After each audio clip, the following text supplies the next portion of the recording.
Alhamdulillah, wassalatu wassalamu ala rasulillah wa ala alihi wa sahbihi wa man wala.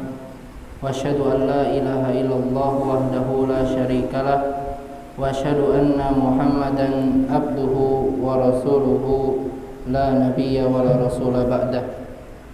Jamaah sekalian, jamaah Masjid Al-Quds rahimani wa rahimakumullah.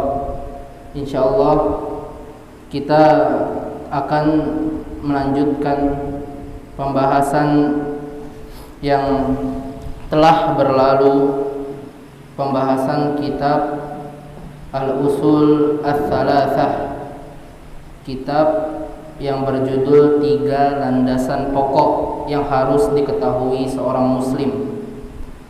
Sebagaimana yang telah kita ketahui, kitab ini ditulis oleh Syekh Muhammad bin Abdul Wahhab, seorang ulama kerajaan Saudi Arabia, seorang ulama yang sangat fenomenal. Karya-karyanya Kitab Tauhid, dan salah satunya kitab ini yang selalu diajarkan baik di negeri kita maupun di Timur Tengah sana.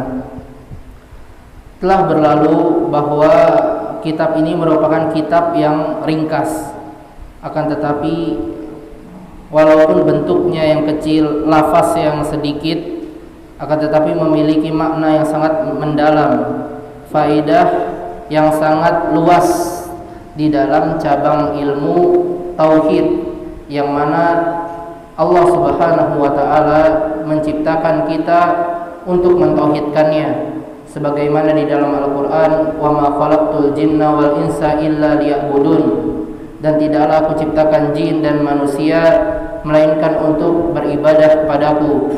Ibnu Abbas mengatakan makna beribadah kepadaku ayyuhiduni, maknanya ialah untuk mentauhidkanku. Kitab ini beliau mulai dengan Bismillahirrahmanirrahim. Sebagaimana pembahasan yang telah lalu, bahwa ketika seorang penulis kitab memulai tulisannya dengan Bismillahirrahmanirrahim, menunjukkan bahwa beliau sangat mengharapkan pertolongan dari Allah Subhanahu wa taala. Ia tahu bahwasannya Allah lah yang memberi manfaat dan Allah lah yang menurunkan mudarat. Ia tahu kalau bukan karena Allah Subhanahu wa taala, karena taufik dan hidayahnya, seseorang tidak akan mampu untuk menulis sebuah kitab, untuk beramal. Sebagaimana perkataan para salaf, walallah ma shalaina wala tasaddaqna. Kalau bukan karena Allah Subhanahu wa taala, kalau bukan karena pertolongan Allah Subhanahu wa taala, kita tidak akan salat dan kita tidak akan bersedekah. Dan juga menunjukkan faedah bahwa Syekh sangat mengharapkan keberkahan dari Allah Subhanahu wa taala. Ia berharap kitab yang ia tulis berkah. Ia berharap kitab yang ia tulis dapat memberikan manfaat kepada kaum muslimin. Oleh karena beliau memulai dengan menyebut nama Allah, meminta keberkahan dari nama dan sifatnya. Jamaah sekalian, setelahnya beliau mendoakan kaum muslimin rahimakallah. Setelah mengucapkan Bismillahirrahmanirrahim, Syekh Muhammad bin Abdul Wahhab mendoakan para pembaca, mendoakan umat manusia rahimakallah, semoga Allah merahmatimu. Telah disebutkan pada pembahasan yang lalu, ketika Syekh mengatakan rahimakallah, semoga Allah merahmatimu, ini menunjukkan bersihnya hati Syekh Muhammad bin Abdul Wahhab, tulusnya hati Syekh Muhammad bin Abdul Wahhab. Ia sangat berharap kebaikan pada umat manusia. Ini merupakan bantahan kepada orang-orang yang membenci dakwah Syekh Muhammad bin Abdul Wahhab. Mereka mengatakan bahwa Syekh Muhammad bin Abdul Wahab orangnya keras. Mereka mengatakan bahwa Syekh Muhammad bin Abdul Wahab orangnya bengis. Bahkan mereka mengatakan Syekh Muhammad bin Abdul Wahab mudah menumpahkan darah umat manusia. Di dalam kitab ini dan kitab-kitab yang lain kita tahu kebersihan dan ketulusan hati Syekh. Syekh selalu ketika mengajarkan, ketika menulis kitab, tak lupa ia selingi dengan doa-doa berharap kebaikan kepada murid-muridnya. Contohnya rahimakallah, i'lam rahimakallah, ilmuilah semoga Allah merahmatimu. Di kitab yang lain Syekh mengatakan i'lam arsyadakallah, ilmuilah semoga Allah membimbingmu. Di kitab yang lain Syekh mengatakan i'lam waffaqakallah, ilmuilah semoga engkau diberi taufik oleh Allah Subhanahu wa ta'ala. Setelahnya kita masuk ke perkataan Syekh setelahnya. Bismillahirrahmanirrahim. I'lam rahimakallah annahu yajibu alaina ta'allumu arba'i masail. Syekh Muhammad bin Abdul Wahab berkata, sesungguhnya wajib bagi kita mengetahui 4 perkara. Lihat di sini Syekh mengatakan wajib, berarti 4 perkara ini bukan perkara yang sunnah, bukan juga perkara yang mubah. 4 perkara yang akan beliau sebutkan wajib untuk dipelajari. Konsekuensinya adalah jika seseorang meninggalkan mempelajarinya, maka ia berdosa. Ketika kita tahu suatu perkara itu wajib, maka selayaknya seorang muslim tidak boleh mencari alasan. Ia harus lebih mendahulukan kewajiban daripada urusan-urusan dunianya yang lain. Ketika ia tahu belajar itu wajib, mengilmui tauhid itu wajib, datang ke majelis ilmu itu wajib, sholat itu wajib, maka dia harus tahu, dia harus bisa memilih ketika pada suatu waktu ada 2 urusan, menuntut ilmu atau mengerjakan pekerjaan yang sebenarnya bisa ditunda olehnya. Misalnya ia beralasan tidak hadir untuk menuntut ilmu agama dengan alasan anak dan istrinya butuh kepadanya, padahal ia meninggalkan anak dan istrinya pada perkara-perkara yang baik. Ia tidak meninggalkan anak dan istrinya dengan keadaan yang tidak bisa ditunda olehnya untuk mencukupi kebutuhan istrinya.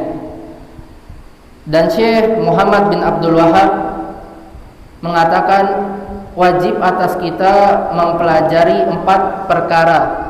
Yang pertama al-ula al-ilmu, yaitu mempelajari ilmu.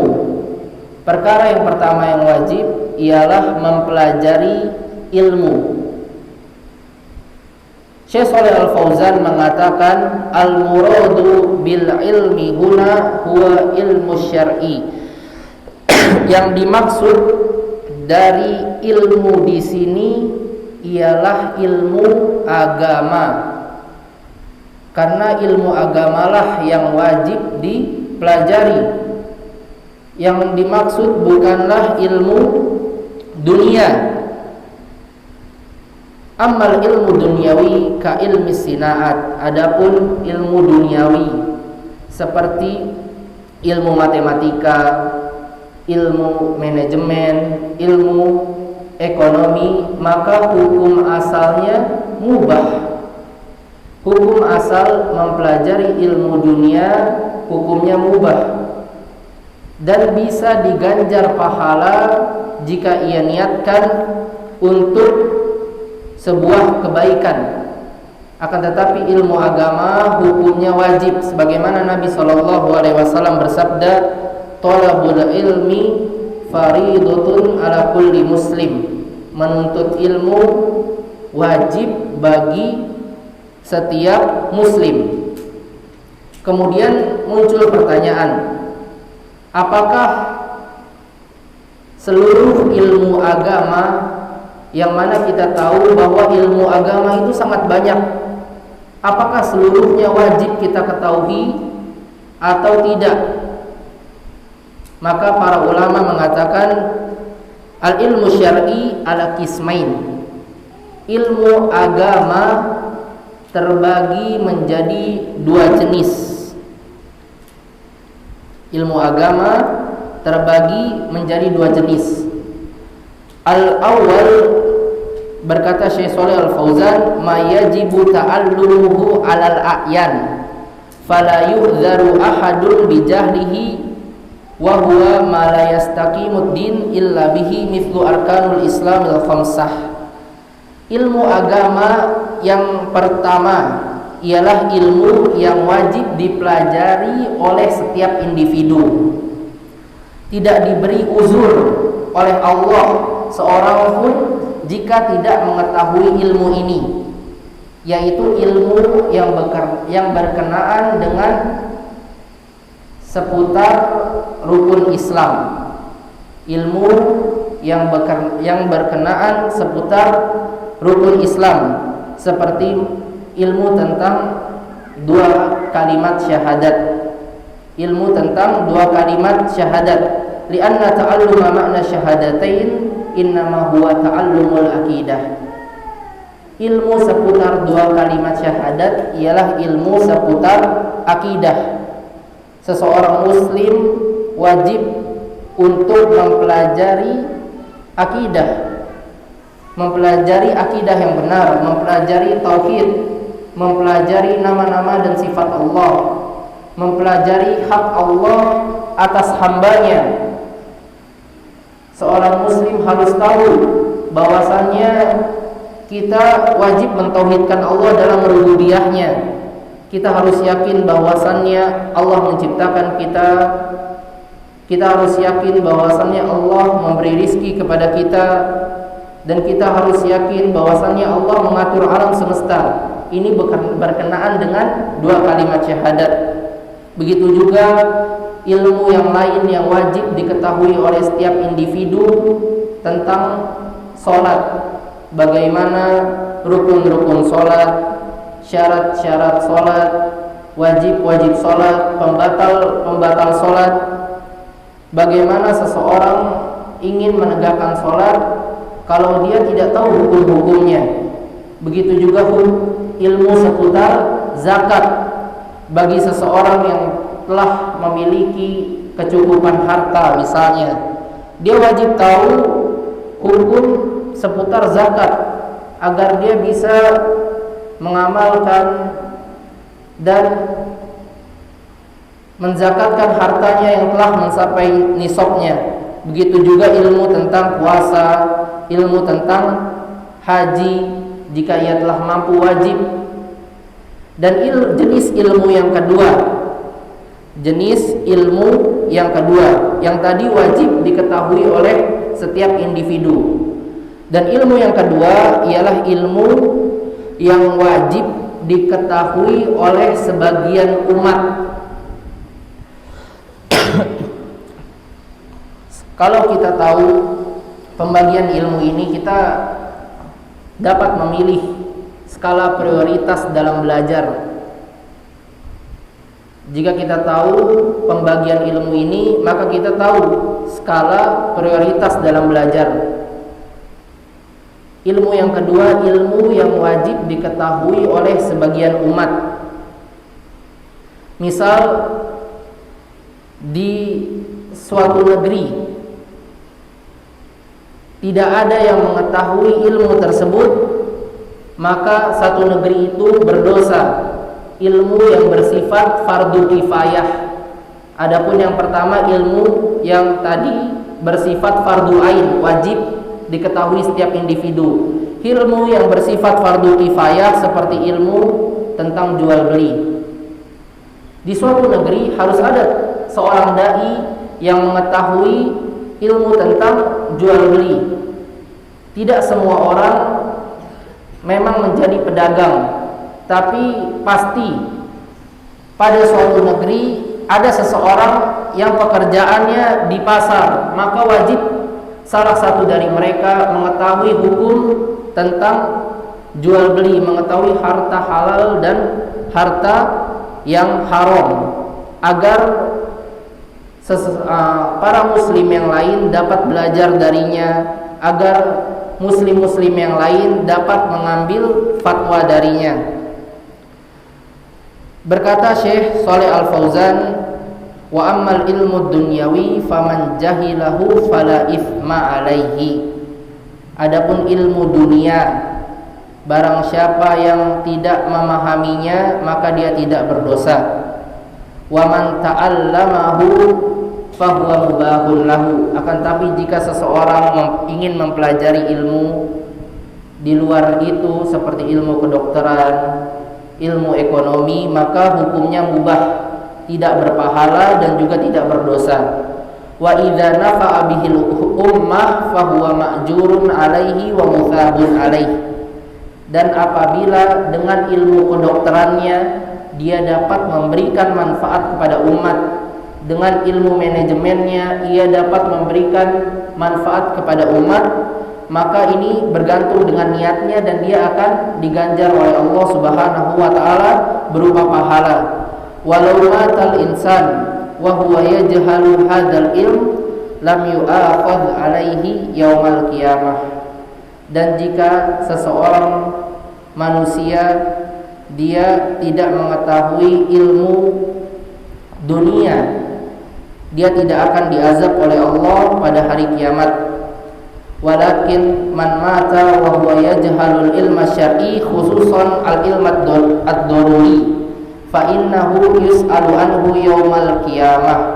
Akan tetapi jika seseorang manusia dia tidak tahu ilmu agama, terlebih ilmu yang berkenaan dengan akidah, ilmu yang berkenaan dengan rukun Islam seperti sholat, puasa, zakat, maka dia akan ditanya oleh Allah Subhanahu wa ta'ala pada hari kiamat kelak. Ia akan ditanya kenapa dia tidak belajar. Ia akan ditanya mengapa dia tidak bertanya, dia tidak berusaha untuk mengetahui. Jika kelak nanti ketika ia telah wafat, ia menjawab, Tuhanku Allah, Nabiku Muhammad, dan agamaku Islam, maka dia akan selamat. Akan tetapi sebaliknya, ketika malaikat bertanya kepadanya, man rabbuk wa ma dinuk wa man nabiyyuk, dia malah mengatakan sebagaimana di dalam hadis, ha la adri sami'tun nasa yaquluna syai'an faqultu, aku tidak tahu, aku hanya mendengar dahulu manusia mengucapkan sesuatu, aku pun mengikutinya. Maka orang ini sebagaimana kata Syekh Shalih Al-Fauzan, fahadza yu'ajjat alaihi qabruhu naron. Orang yang tidak belajar, yang konsekuensinya dia tidak dapat menjawab pertanyaan malaikat di alam kubur, kata Syekh Shalih Al-Fauzan, fahadza yu'ajjat alaihi qabruhu naron. Dia akan dibakar oleh Allah Subhanahu wa taala di kuburnya dengan api yang menyala-nyala. Wa yudayyaq alaihi fihi hatta takhtalifa adla'u. Dan kuburannya akan disempitkan oleh Allah Subhanahu wa taala hingga rusuk-rusuknya hancur berkeping-keping. Wa yusbihu fi khufrati min khufarin nar. Dan kuburnya Allah jadikan lubang dari lubang api neraka. Jamaah sekalian rahimani wa rahimakumullah, Yajibu alaina ta'allumu arba'i masail. Wajib atas kami mempelajari 4 hal. Kemudian Syekh Shalih Al-Fauzan mengatakan Syekh Muhammad bin Abdul Wahhab menyebutkan al-ula al-ilm. Pembahasan pertama yang wajib diketahui ialah seputar ilmu agama. Wa huwa ma'rifatullah, yaitu ilmu tentang mengenal Allah Subhanahu wa taala. Ilmu tentang mengenal nama-nama dan sifat-sifat Allah Subhanahu wa taala. Ilmu tentang mengenal hak Allah atas hambanya, yaitu ibadah. Ilmu yang paling penting dari ilmu agama ini yang pertama tentang ma'rifatullah, mengenal Allah Subhanahu wa taala, mengenal hak Allah atas hamba-hambanya. Syekh Shalih Al-Fauzan mengatakan, kaifa ya'riful abdu rabbah, bagaimana seseorang hamba itu mengenal Allah Subhanahu wa taala. Beliau mengatakan seorang hamba mengenal Allah Subhanahu wa taala dengan 2 cara. Ya'rifullahu bi ayatihi al-kauniyati wa ayatihil qur'aniyah. Seseorang dapat mengenal Allah Subhanahu wa taala jika ia merenungi alam semesta Allah Subhanahu wa taala. Yang kedua, jika ia membaca ayat-ayat suci Al-Qur'an. Idza qara'a al-Qur'an arafallahu subhanahu wa ta'ala. Jika seseorang hamba ingin mengenal Allah, maka selayaknya ia membaca Al-Qur'an. Dengan membaca Al-Qur'an, dia mengenal Allah Subhanahu wa ta'ala. Annahu huwallazi khalaqas samawati wal ard, yang mana di dalam Al-Qur'an Allah Subhanahu wa ta'ala mengabarkan bahwasannya dialah yang menciptakan langit dan bumi. Wa annahu huwallazi sakhkhara ma fis samawati wal ard, dan juga di dalam Al-Qur'an Allah mengabarkan tentang dirinya bahwa dialah yang telah menundukkan alam semesta ini agar seorang hamba dapat mengambil manfaat darinya. Wa annahu huwallazi yuhyi wa yumiit, dan ketika seorang hamba membaca Al-Qur'an, dia tahu bahwasannya Allah Subhanahu wa taala yang menghidupkan dan juga yang mematikan. Wa huwa ala kulli syai'in qadir, dan ketika membaca Al-Qur'an dia juga tahu firman Allah Subhanahu wa taala bahwasannya Allah Maha Kuasa atas segala sesuatu. Intinya jemaah sekalian, jika kita ingin mengenal Allah Subhanahu wa taala, maka cara yang pertama dengan membaca Al-Qur'an, mentadabburi Al-Qur'an, karena di dalamnya terdapat kabar-kabar dari Allah Subhanahu wa taala tentang dirinya. Cara yang kedua agar kita mengenal Allah Subhanahu wa taala, mengimani adanya Allah Subhanahu wa taala, ialah dengan merenungi alam semestanya. Alam semesta yang sangat sempurna, alam semesta yang sangat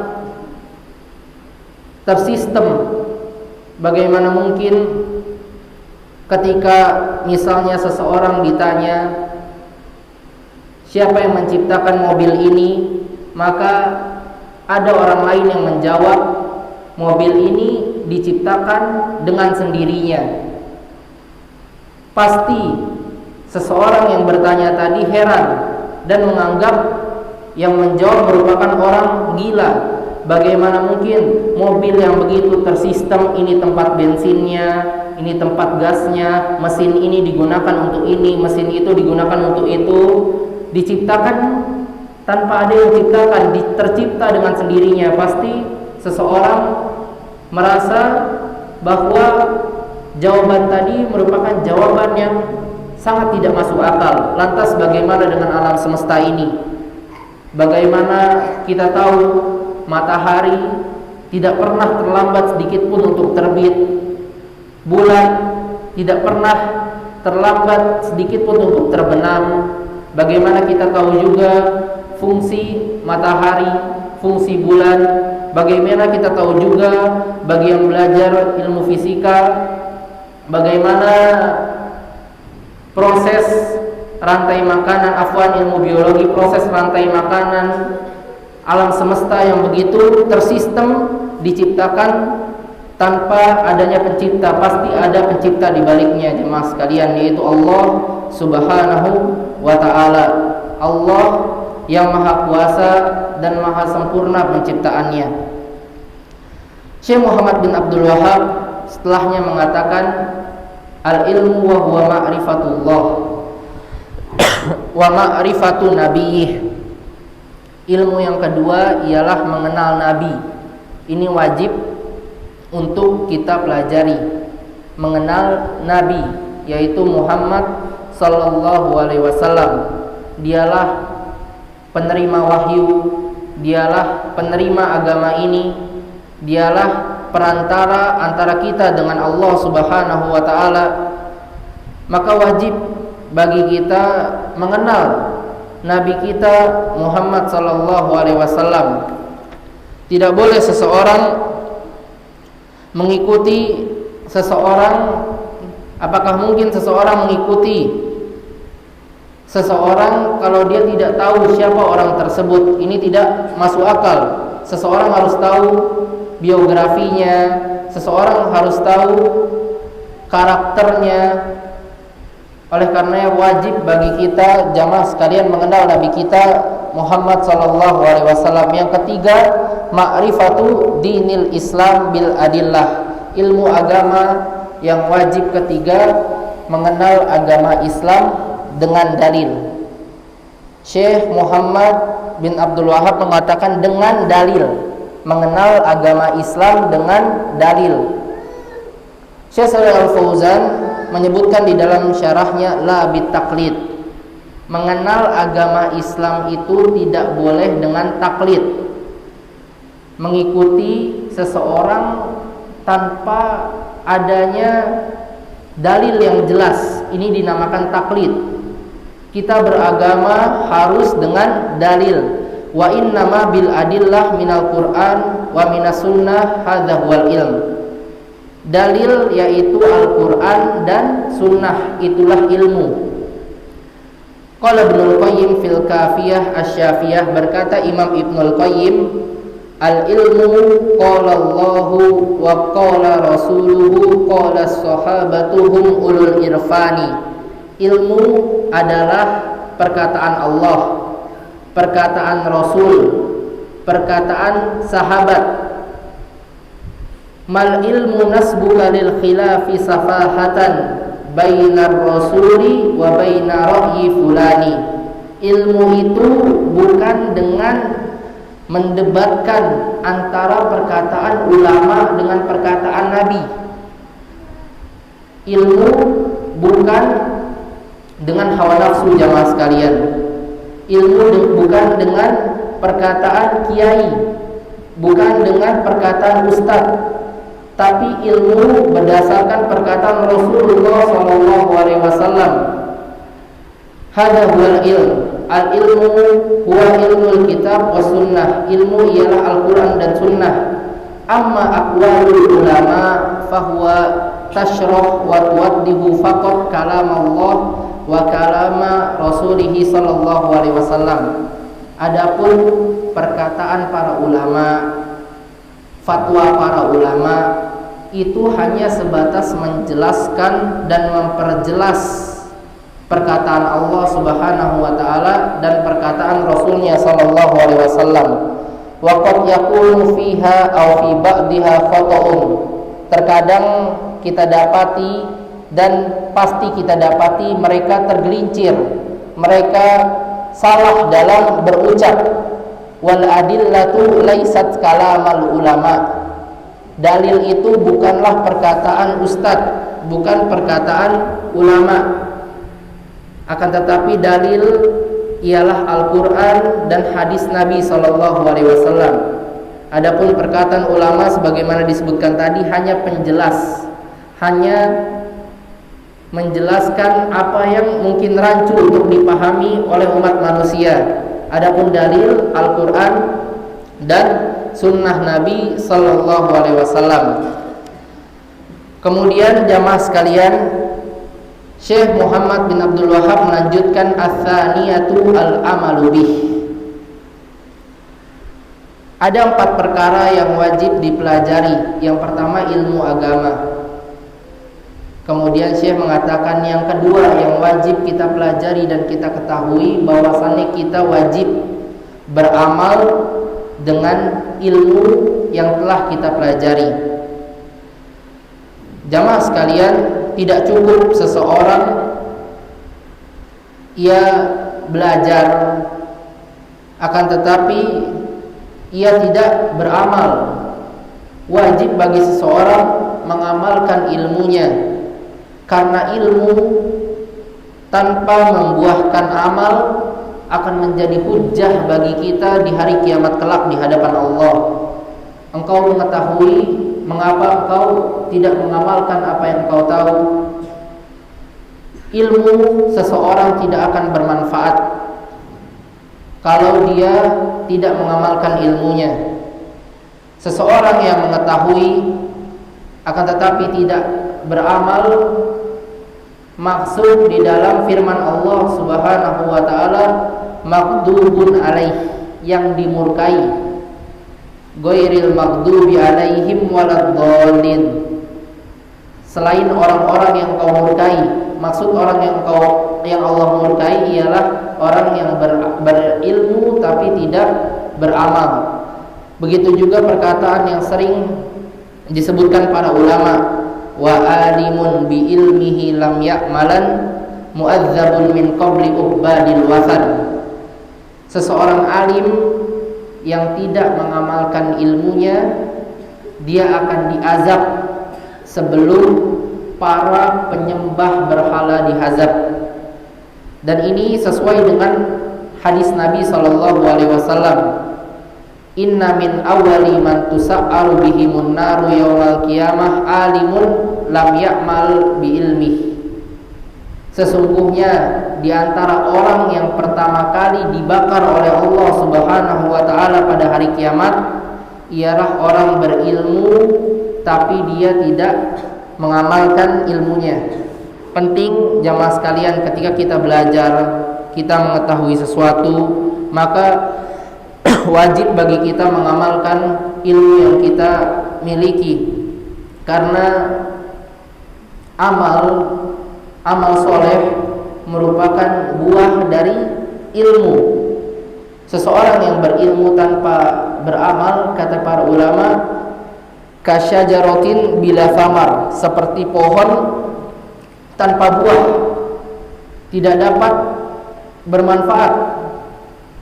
Orang yang di dekatnya pun tidak merasakan manfaat ilmu yang ia miliki. Wal ilmu innama unzila min ajlil amal. Kata Syekh Shalih Al-Fauzan, sesungguhnya ilmu diturunkan oleh Allah Subhanahu wa taala untuk diamalkan. Ilmu yang Allah Subhanahu wa taala turunkan, Al-Qur'an dan Sunnah, bukan untuk dikoleksi sebagai ma'rifat, tapi tujuan Allah menurunkan Al-Qur'an ialah agar kaumnya mengamalkannya. Begitu juga jika seseorang, Syekh Al-Fauzan mengatakan, annal amal biduni ilmin yakunu wabalan wa dolalan ala sahibih. Begitu juga jika seseorang beramal tanpa ilmu. Seseorang yang beramal tanpa ilmu juga celaka. Orang yang beramal, beribadah tapi tidak ada dasar dari Al-Quran dan Sunnah, juga Allah Subhanahu wa ta'ala murkai. Allah Subhanahu wa ta'ala benci. Idza kana al-insan ya'mal biduni ilmin fa inna amaluhu wa balun wa ta'abun ala sahibih. Apabila ada seorang manusia yang dia beramal tanpa ilmu, tanpa didasari oleh petunjuk Nabi, maka amal perbuatannya, ibadahnya akan justru memudaratkannya di hari kiamat kelak. Amalannya hanya membuahkan rasa letih, tapi tidak diganjar dengan pahala oleh Allah Subhanahu wa taala. Sebagaimana Nabi sallallahu alaihi wasallam bersabda, "Man amila amalan laisa alaihi amruna fahuwa rad." Barang siapa yang beramal suatu amalan tapi tidak ada dasarnya dariku, maka amalan itu tertolak. Ini penting, berilmu dan beramal. Begitu juga beramal dengan ilmu. Oleh karenanya jika kita membaca surat Al-Fatihah pada rakaat kita tahu bahwasannya dua golongan yang Allah murkai. Yang pertama ialah seseorang yang beramal tanpa ilmu, yang kedua ialah seseorang yang beramal yang berilmu tanpa amal. Mungkin ini yang bisa kami sampaikan, lebih kurangnya kami mohon maaf. Subhanakallahumma wa bihamdika asyhadu an la ilaha illa anta astaghfiruka wa atubu ilaik. Assalamualaikum warahmatullahi wabarakatuh.